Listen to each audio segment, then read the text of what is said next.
एक सन्यासी अपनी छोटी सी कुटिया में शांतिपूर्वक रहता था। दोपहर का समय था। चारों ओर सन्नाटा पसरा हुआ था, मानो पूरा जंगल विश्राम कर रहा हो। सन्यासी अपनी कुटिया के सामने एक पेड़ के नीचे बैठा ध्यान मग्न होकर विश्राम कर रहा था। तभी अचानक जंगल की नीरवता को चीरती हुई तेज आवाज सुनाई दी। सन्यासी ने आंखें खोली और सामने की ओर देखा। एक व्यक्ति घबराया हुआ, बदहवास हालत में अपनी जान बचाने के लिए दौड़ा चला आ रहा था। उसके पीछे एक विशाल और भयानक भालू उसका पीछा कर रहा था। डर के मारे वह व्यक्ति पास के एक ऊंचे पेड़ पर चढ़ गया। भालू भी उसके पीछे पीछे उसी पेड़ पर चढ़ने लगा। वह व्यक्ति किसी तरह पेड़ की सबसे ऊंची डाल तक पहुंच गया। सन्यासी यह सब देख रहा था। उसने मन ही मन सोचा कि शायद भालू इतनी ऊंचाई तक नहीं चढ़ पाएगा और उस व्यक्ति की जान बच जाएगी। यही सोचकर वह चुपचाप यह दृश्य देखता रहा। कुछ ही क्षणों बाद अचानक वह व्यक्ति संतुलन खो बैठा और पेड़ से नीचे गिर पड़ा। गिरते ही वह बेसुध हो गया। भालू भी पेड़ से नीचे उतरा और उस व्यक्ति के पास आया। लेकिन आश्चर्य की बात यह थी कि उसने उस व्यक्ति को कोई नुकसान नहीं पहुंचाया। वह चुपचाप मुड़ा और वहां से जाने लगा। सन्यासी यह सब देखकर हैरान था। तभी अचानक उसकी आंखों के सामने एक अद्भुत घटना घटी। वह भालू धीरे धीरे एक अत्यंत सुंदर स्त्री में परिवर्तित हो गया और आगे बढ़ते हुए जंगल में ओझल होने लगा। यह दृश्य देखकर सन्यासी स्तब्ध रह गया। उसका मन आश्चर्य और जिज्ञासा से भर गया। वह तुरंत उस बेसुध पड़े व्यक्ति के पास पहुंचा और उसे होश में लाने की कोशिश करने लगा। परंतु काफी प्रयासों के बाद भी वह व्यक्ति नहीं उठा, क्योंकि उसकी मृत्यु हो चुकी थी। सन्यासी उस मृत व्यक्ति को वहीं छोड़कर चुपचाप उस रहस्यमयी स्त्री का पीछा करने लगा। कुछ दूर जाने के बाद वह स्त्री एक पेड़ के नीचे बैठ गई, मानो किसी का इंतजार कर रही हो। उसी समय वहां से दो नौजवान युवक गुजर रहे थे। वे दोनों आपस में सगे भाई थे। जैसे ही उनकी नजर उस अकेली अत्यंत सुंदर स्त्री पर पड़ी, वे अनायास ही उसके पास रुक गए। दूर खड़ा सन्यासी यह सब देख रहा था। उसने तुरंत पास की झाड़ियों के पीछे छिपकर देखने का निश्चय किया कि आगे क्या होता है। बड़े भाई ने आगे बढ़कर विनम्र स्वर में उस स्त्री से उसका परिचय और इस सुनसान जंगल में अकेले बैठने का कारण पूछा। स्त्री ने धीमे मधुर स्वर में उत्तर दिया कि मैं पास के नगर की रहने वाली हूं। मैं एक सच्चे जीवन साथी की तलाश में निकली हूं। ऐसा व्यक्ति जो मेरी रक्षा कर सके और मेरी हर आवश्यकता को पूरा कर सके, उसी को मैं अपना पति बनाऊंगी। उसकी अनुपम सुंदरता और मधुर वाणी सुनकर बड़ा भाई पहले ही मोहित हो चुका था। अब उसकी शर्तों ने उसे और भी बेचैन कर दिया। उसने उत्साह से कहा कि मैं तुम्हारी हर तरह से रक्षा कर सकता हूं और तुम्हारी सभी जरूरतें पूरी कर सकता हूं। क्या तुम मुझे अपना जीवन साथी बनाओगी? स्त्री मुस्कुराई और बोली, क्यों नहीं, अवश्य बनाऊंगी। परंतु इस समय मुझे बहुत भूख और प्यास लगी है। तुम मेरे लिए भोजन और पानी ले आओ, फिर हम आगे की बात करेंगे। यह सुनते ही बड़ा भाई खुशी से झूम उठा और तुरंत भोजन व पानी लाने के लिए वहां से चला गया। अब छोटा भाई उस स्त्री के पास अकेला रह गया। अवसर पाकर स्त्री ने धीरे से कहा, तुम्हारे बड़े भाई ने तो मुझे विवाह का प्रस्ताव दे दिया, पर तुमने क्यों नहीं? क्या मैं तुम्हें सुंदर नहीं लगती? छोटा भाई थोड़ा झिझका, फिर बोला, ऐसी बात नहीं है, आप बहुत सुंदर हैं, पर मेरे बड़े भाई ने आपको पहले ही पसंद कर लिया है, इसलिए मैं ऐसा सोच भी नहीं सकता। स्त्री ने चतुराई से पूछा, तुम्हारी उम्र क्या है और तुम्हारे भाई की कितनी होगी? छोटे भाई ने उत्तर दिया, मेरी उम्र 30 वर्ष है और मेरे बड़े भाई की 40 वर्ष। फिर स्त्री ने मुस्कुराकर पूछा, और मेरी उम्र तुम्हें कितनी लगती है? छोटे भाई ने संकोच से कहा, लगभग 17 या 18 वर्ष। तब स्त्री ने धीरे धीरे उसके मन में संदेह का बीज बोते हुए कहा, अब तुम ही सोचो, मेरी जोड़ी तुम्हारे साथ अच्छी लगेगी या 40 वर्ष के तुम्हारे बड़े भाई के साथ? उसके इस प्रश्न का छोटे भाई के पास कोई उत्तर नहीं था। वह चुप हो गया। स्त्री ने आगे कहा, सच तो यह है कि मैं तुम्हें ही पसंद करती हूं, पर तुम्हारे बड़े भाई के डर से कह नहीं पाई। तुम जवान हो, आकर्षक हो, मैं तुम्हें ही अपना जीवन साथी बनाना चाहती हूं। उसकी मीठी और मोहक बातों में आकर छोटा भाई भी उसके वश में हो गया। वह असमंजस में पड़कर बोला, पर मेरे बड़े भाई ने तो तुम्हें विवाह का प्रस्ताव दे दिया है और तुमने उसे स्वीकार भी कर लिया। अब क्या होगा? उस स्त्री ने शांत लेकिन दृढ़ स्वर में कहा, वो सब मैं नहीं जानती। मैं तो बस इतना जानती हूं कि मैं तुम्हें पसंद करती हूं। अब मुझे अपना जीवन साथी कैसे बनाओगे, ये तुम्हें ही सोचना होगा। उसकी मीठी और मोहक बातों ने छोटे भाई के मन पर ऐसा प्रभाव डाला कि वह किसी भी हद तक जाने को तैयार हो गया। तभी बड़ा भाई जंगल से फल और पानी लेकर वापस आ गया। छोटे भाई ने बिना देर किए उससे कहा, मैं इस सुंदरी से विवाह करना चाहता हूं। बस यही बात दोनों भाइयों के बीच विवाद का कारण बन गई। देखते ही देखते कहासुनी बढ़ी और वह भयंकर द्वंद्व युद्ध में बदल गई। कुछ ही समय में उस स्त्री को पाने की चाह में दोनों भाई आपस में लड़ते लड़ते एक दूसरे की जान ले बैठे और वहीं जमीन पर निढाल होकर गिर पड़े। यह सारा दृश्य झाड़ियों के पीछे छिपा सन्यासी चुपचाप देख रहा था। जैसे ही दोनों भाई धराशायी हुए, वह घबराकर बाहर आया और सीधे उस स्त्री के पास पहुंच गया। उसने व्याकुल होकर पूछा, तुम कौन हो? थोड़ी देर पहले तुमने भालू का रूप धारण कर एक व्यक्ति को पेड़ से गिराकर मरवा दिया और अब इन दोनों भाइयों को आपस में लड़वाकर उनकी जान ले ली। तुम ये सब क्यों कर रही हो? स्त्री ने हल्की मुस्कान के साथ उत्तर दिया, मैं एक यक्षिणी हूं और मैंने इन्हें नहीं मारा। मैं तो केवल परिस्थितियां उत्पन्न करती हूं। लोग स्वयं ही उन परिस्थितियों का शिकार बन जाते हैं। इसमें मेरा कोई दोष नहीं है। वह आगे बोली, मुझे एक नाव डुबाने का आदेश मिला था, पर ये तीनों उस नाव से बचकर निकल गए थे। इसलिए पहले व्यक्ति के सामने मैं भालू बनकर गई और इन दोनों भाइयों के सामने एक सुंदर स्त्री का रूप धारण कर आई। सन्यासी ने आश्चर्य से पूछा, तुम किस नाव की बात कर रही हो और तुम्हें यह सब करने का आदेश किसने दिया? यक्षिणी ने उत्तर दिया कि मैं जो कुछ भी करती हूं अपने मन से नहीं करती। मैं अपने गुरु के आदेश का पालन करती हूं।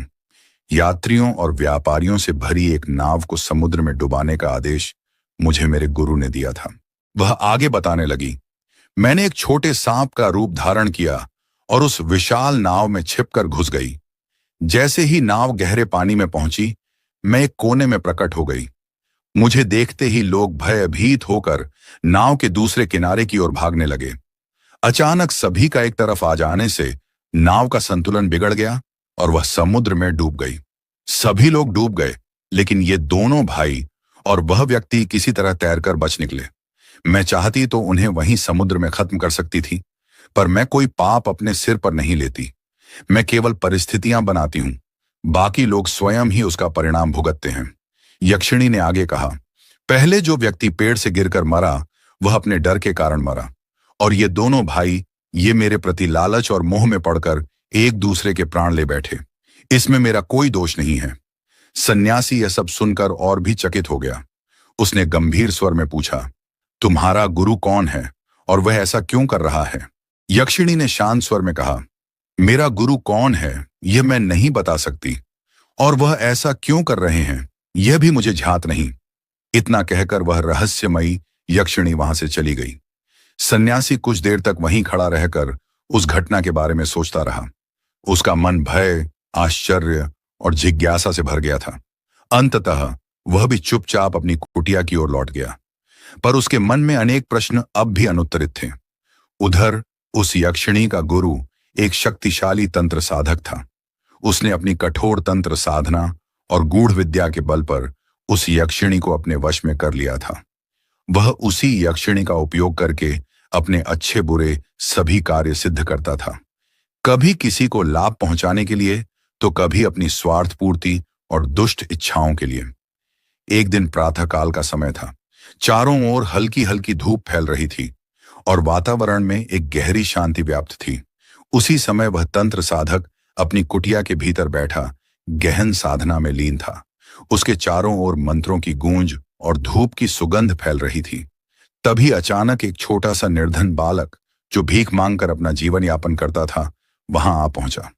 उसे इस बात का तनिक भी आभास नहीं था कि अंदर कोई साधक अपनी साधना में लीन है।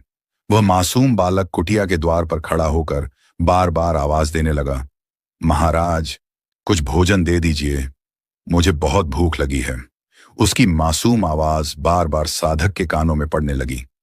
पहले तो साधक ने उसे अनसुना करने की कोशिश की, परंतु बालक की लगातार पुकार से उसकी साधना भंग हो गई।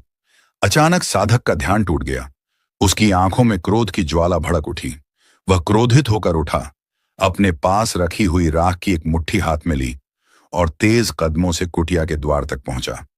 जैसे ही उसने द्वार खोला, उसने बिना कुछ सोचे समझे उस मासूम बालक पर वह राख फेंक दी और क्रोध से गरजते हुए बोला, अरे मूर्ख, तूने मेरी साधना भंग कर दी।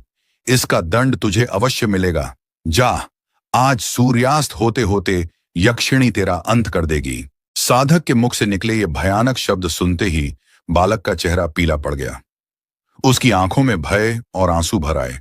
वह कांपता हुआ वहां से भागा और रोते रोते अपने घर की ओर दौड़ पड़ा। घर पहुंचते ही वह अपनी मां से लिपट गया और हिचकियां लेते हुए सारी घटना उसे बता दी। कैसे उसने अनजाने में साधक की साधना भंग कर दी और कैसे उसे भयानक मृत्यु का श्राप मिल गया। बच्चे की बात सुनकर उसकी मां के होश उड़ गए। वह एक विधवा स्त्री थी। उसके जीवन का एकमात्र सहारा वही छोटा सा बेटा था। दोनों किसी तरह भीख मांगकर अपना गुजारा करते थे। यह भयानक श्राप सुनकर उसका हृदय भय से कांप उठा।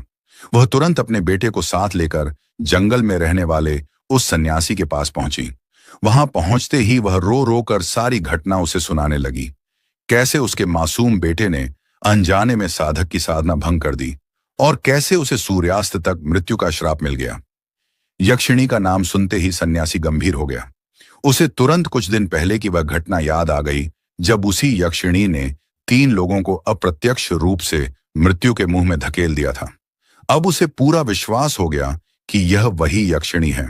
कुछ क्षण सोचने के बाद सन्यासी ने शांत स्वर में कहा, तुम अपने बेटे को मेरे पास छोड़ दो और निश्चिंत होकर घर चली जाओ। कल सुबह फिर यहां आना। विधवा स्त्री ने सन्यासी पर पूरा विश्वास किया। उसने अपने बेटे को उसके संरक्षण में छोड़ दिया और भारी मन से वापस अपने घर लौट गई। सन्यासी ने उस बालक को अपने पास बिठाया और गंभीरता से समझाते हुए कहा, सुनो बेटा, आज सूर्यास्त के समय मैं साधना में लीन हो जाऊंगा। उस समय मैं जमीन पर लेट जाऊंगा और तुम्हें मेरे पैरों के पास बैठकर मेरे पैर दबाते रहना होगा जब तक मेरी साधना पूरी न हो जाए।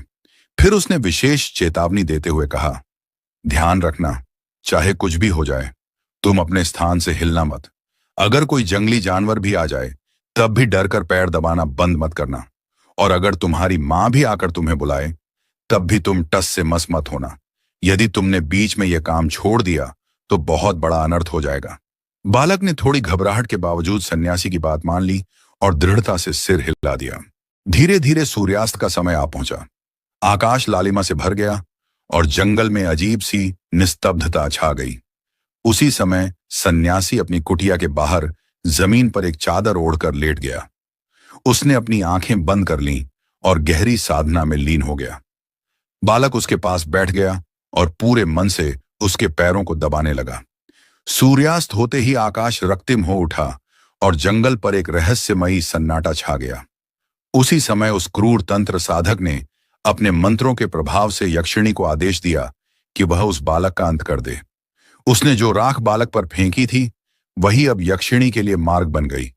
उसी के सहारे वह सीधी सन्यासी की कुटिया तक पहुंच गई। जब यक्षिणी वहां पहुंची तो उसने देखा बालक पूरी निष्ठा से सन्यासी के चरण दबा रहा है और सन्यासी गहरी साधना में लीन है। जैसे ही वह बालक के पास जाने का प्रयास करती, उसे एक प्रचंड अग्नि सी अनुभूति होने लगती। सन्यासी की दिव्य साधना का तेज उसके लिए एक अदृश्य अग्नि कवच बन चुका था, जिसे पार करना उसके लिए असंभव हो रहा था। सन्यासी के योग शक्ति से घबराकर यक्षिणी वापस तंत्र साधक के पास चली गई और बच्चे का अंत करने से मना कर दिया। लेकिन तंत्र साधक ने अपनी शक्ति का प्रयोग करके जबरन यक्षिणी को उस बच्चे का अंत करने के लिए भेज दिया। यक्षिणी विवश होकर वापस उस बच्चे के पास गई और उस बच्चे को सन्यासी से दूर करने के लिए कई उपाय किए। पहले उसने भयानक जंगली जानवरों, कभी सिंह कभी भेड़िए का रूप धारण कर बालक को डराने की कोशिश की ताकि वह भयभीत होकर वहां से भाग जाए। परंतु बालक ने सन्यासी की बात को दृढ़ता से याद रखा और बिना डरे उनके चरण दबाता रहा। जब उसके सारे प्रयास विफल हो गए तो उसने अंतिम चाल चली। उसने बालक की मां का रूप धारण किया और उसके सामने प्रकट होकर करुण स्वर में पुकारने लगी, बेटा इधर आओ, मुझे तुम्हारी बहुत चिंता हो रही है। चलो घर चलते हैं। एक पल के लिए बालक का मन डगमगाया, उसकी आंखों में आंसू भर आए, पर अगले ही क्षण उसे सन्यासी की चेतावनी याद आ गई, चाहे कुछ भी हो जाए अपने स्थान से हिलना मत। उसने अपने मन को दृढ़ किया और बिना ऊपर देखे चुपचाप अपने कर्तव्य में लगा रहा। यक्षिणी का यह अंतिम प्रयास भी असफल हो गया।